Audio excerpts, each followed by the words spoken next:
Good morning. I'd like to deposit some money. Good morning, sir. Of course. How much would you like to deposit? It's a rather large amount. Okay. Please hand it to me, and I'll count it. You have a very nice smile. It brightens the whole bank. Thank you, sir. I try to be friendly to all our customers. Are you new here? I haven't seen you before. I've been working here for about 6 months.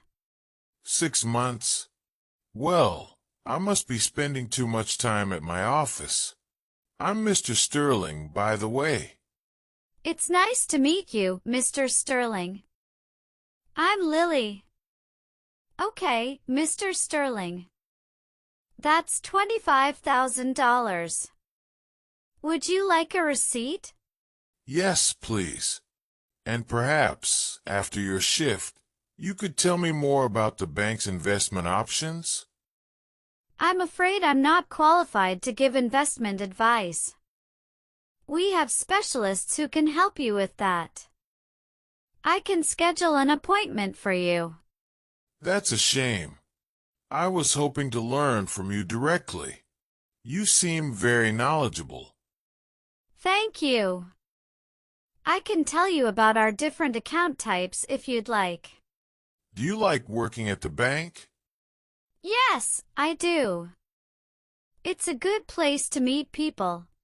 I imagine you meet all sorts of people. What do you do when you are not at work? I like to read, and I go to the park with my dog. A dog. What kind?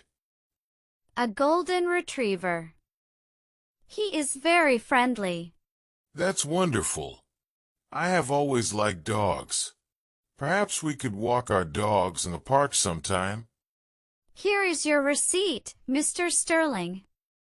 For investment questions, would you like to make an appointment with one of our financial advisors? Yes, of course. But about the park. I'm sorry, Mr. Sterling, but I'm not allowed to give out my personal information to customers. Of course. Perfectly understandable. You are very professional. Thank you. Is there anything else I can help you with today? No, I think that's all. You've been very helpful. And again, your smile is very charming. Thank you, Mr. Sterling. Have a nice day. You too, Lily. I'll be back soon.